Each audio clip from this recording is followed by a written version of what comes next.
ঠাকুরমা ও স্বামীজির চরণে প্রণাম জানিয়ে উদ্বোধন পত্রিকার থেকে কিছু অংশ পাঠ করছি।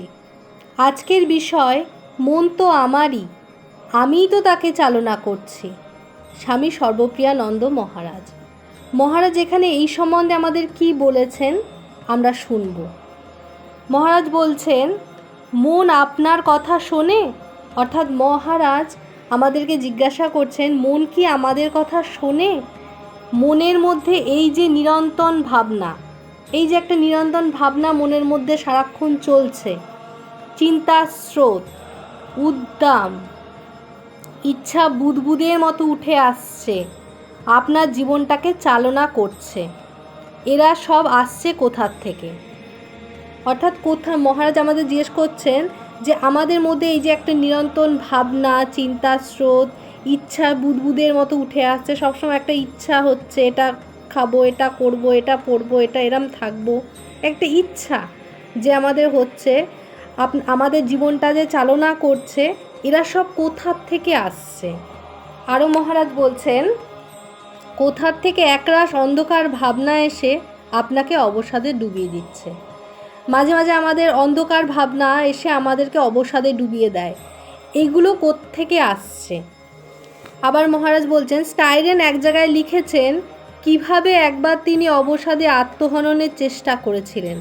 স্টাইরেন এক জায়গায় লিখেছেন যে কিভাবে তিনি একবার আত্মহননের চেষ্টা করেছিলেন, ভাগ্যক্রমে সেই চেষ্টা প্রতিহত করা গেছিল।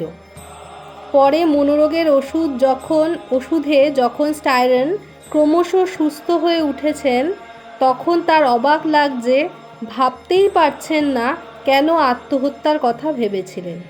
অর্থাৎ স্টাইরেন যখন আত্মহননের চেষ্টা করেছেন, তারপর তিনি সুস্থ হয়ে উঠেছিলেন মনোরোগের ওষুধ খেয়ে, তখন তিনি ভাবতেই পারছেন না কেন তিনি আত্মহত্যা করতে গেছিলেন। জীবনে সবই যেমন চলার কথা তেমনই চলছিল, চলছেও।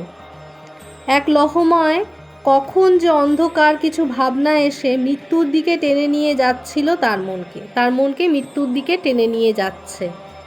অর্থাৎ মনের ওপর কোনো নিয়ন্ত্রণই আমাদের নেই। মনের ওপর আমাদের কোনো নিয়ন্ত্রণ নেই। আমরা যে বলবো মনটি আমার কথা শোনে, এটা নয়। মনের ওপর আমাদের কোনো নিয়ন্ত্রণ নেই। তারপর মহারাজ কি বলছেন, শেষ অবধি দেখবেন এই সব কোনো কিছুই আপনার সঙ্গে সম্পর্কিত নয়।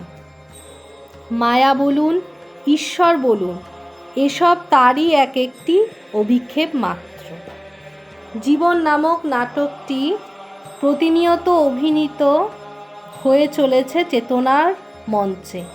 সেই চেতনা হলেন আপনি, আমরা হচ্ছি সেই চেতনা। আমরা প্রত্যেকে এমন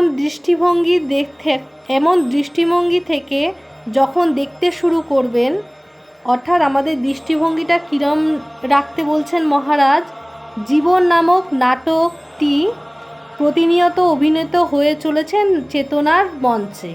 সেই চেতনা হলেন আপনি ও আমরা প্রত্যেকে। এরকমভাবে এমন দৃষ্টিভঙ্গি থেকে যখন দেখতে শুরু করবেন, তখন জাগতিক এত সমস্যা, কোথায় জাগতিক এত সমস্যা, তখন জাগতিক সমস্যাকে সমস্যা বলেই মনে হবে না। তারা আসুক, তারা চলে যাক, আপনার সঙ্গে বিন্দুমাত্র কোনো যোগাযোগ নেই তাদের।